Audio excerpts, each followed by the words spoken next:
Hello. आपका स्वागत है हिंदी एजुकेशन वर्ल्ड में।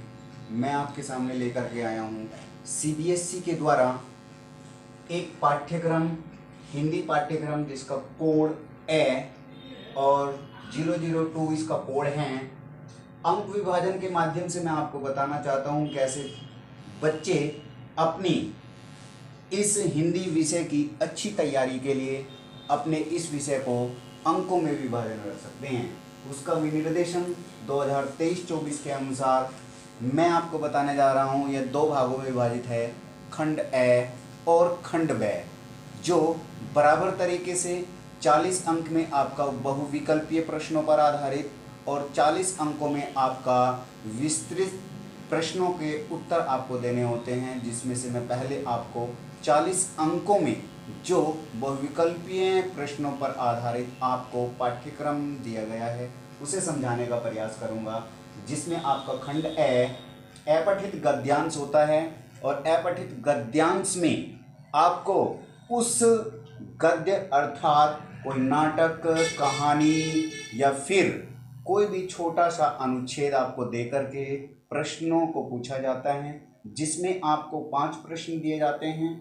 3 प्रश्न आपको गद्य पर ही आधारित होते हैं, 2 प्रश्न आपके या तो एक शीर्षक पर होगा या किसी व्याकरणिक बिंदु पर आधारित होता है। वहीं आपका अपठित जो पद्यांश होता है वह भी 5 अंक में होता है।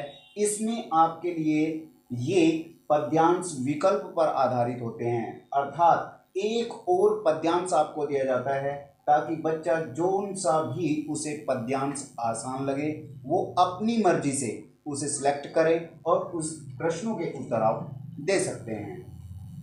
ऐसे ही जैसे गद्यांश में आपको 3 प्रश्न उस पद्य अर्थात कविता पर आधारित होता है, 2 प्रश्न आपके वही काव्य बिंदु जैसे उसके रस, अलंकार या मुहावरे पर आधारित होता है। वहीं आपको दूसरा पॉइंट मैं आपको व्याकरण बोध पर आधारित बताऊंगा, जिसमें आपको 16 नंबर में आपका विषय रहता है। रचना के आधार पर आपके भेद पूछे जाते हैं, रचना के आधार पर वाक्य के भेद पूछे गए, जिसमें आपका सरल, संयुक्त और मिश्र वाक्य दिया जाता है। जो आपके 5 प्रश्न इससे पूछे जाएंगे। 5 प्रश्नों में से आपको 4 प्रश्न करने होते हैं और 4 अंक आप अपने रिजर्व कर सकते हैं। वहीं आपका दूसरा टॉपिक वाच्य होता है और वाच्य आपका बोलने का विषय होता है। छोटे से बिंदु से आपको 4 अंक मिल रहे हैं।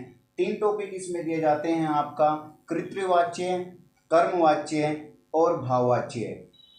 तीनों टॉपिक से 5 प्रश्न पूछे जाएंगे, लेकिन करने आपको 4 ही हैं।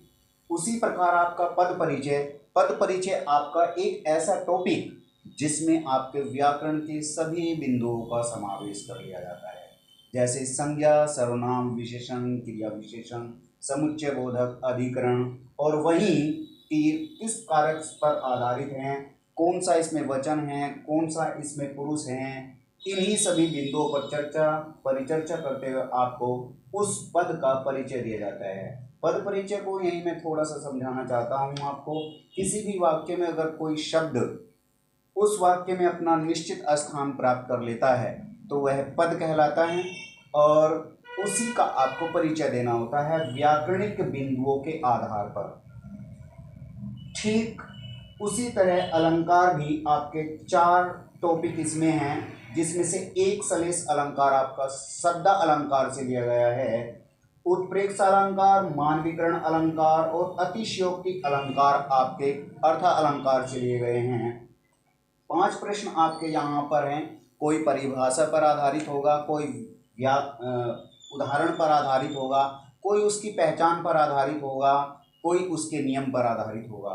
तो इस प्रकार से आपके 4 अंक अलंकार से लिए जाएंगे। इस प्रकार आपका जो क्षितिज भाग 2, जैसे आप 10th में अपनी पाठ्य पुस्तक पढ़ते हैं, मुख्य पुस्तक होती है आपकी क्षितिज भाग 2 में गद्य से वस्तुओं का ज्ञान और बोध से ये अर्थ है कि पाठ के जो मुख्य बिंदु हैं, पाठ के जो नाम हैं, उन्हीं पाठों के आधार पर आपको ज्ञान, उनके बोध और आप उनकी कैसी अभिव्यक्ति करते हैं उस पर आधारित बहुविकल्पीय प्रश्न होते हैं। इट मीन्स जैसे यहाँ पर आपको कोई पैराग्राफ दिया जाता है, ये आपका बिना पढ़ा हुआ होता है।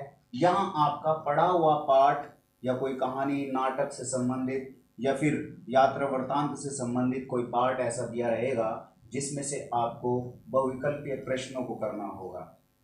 ठीक उसी तरह विद्यार्थी के चिंतन, उनकी क्षमताओं एवं अभिव्यक्ति का आकलन करने के लिए बहुविकल्पीय ही प्रश्न पूछे जाएंगे और वो आपके गद्य से ही पूछे जाएंगे। 2 अंक आपको यहाँ पर इस प्रकार दिए जाएंगे कि आपकी अभिव्यक्ति कैसी है, आपकी चिंतन शैली कैसी है, आपकी क्षमता कैसी है प्रश्नों के उत्तर देने की। इस प्रकार आपका गद्य का ये भाग 7 अंक में होगा। ठीक उसी प्रकार काव्य का भी आपका कविताओं से बहुविकल्पीय प्रश्न आपके जिस प्रकार गद्य से पूछे जाएंगे वैसे ही कविताओं से भी बहुविकल्पीय प्रश्नों को पूछा जाएगा। कोई भी आपकी कविता, जैसे लास्ट आपकी कविता है संगतकार, दूसरी हैं आपकी दत्वरित मुस्कान, फसल, और यह जो पॉइंट है आपका बहुविकल्पीय प्रश्नों पर ही आधारित होगा। ठीक उसी प्रकार काव्य बोध, जैसे आपका अलंकार, आपका रस, आपके उसमें अभिव्यक्ति व्यंजना, शब्द शक्ति व्यंजना, इन टॉपिक पर आधारित होती हैं और वो आपकी कविताओं से ही लिए गए प्रश्न होंगे, बहुविकल्पीय ही प्रश्न होंगे और वे 2 अंक के आपको निर्धारित किए गए हैं। इस प्रकार से इस पूरे सेशन में मैंने आपको ये बताया कि कैसे बच्चे अपने हिंदी विषय के टॉपिक को 80 अंक प्राप्त करने के लिए 40 अंक जो उन्हें बहुविकल्पी दिए गए हैं किस किस बिंदुओं से लिए गए, एक बार फिर से मैं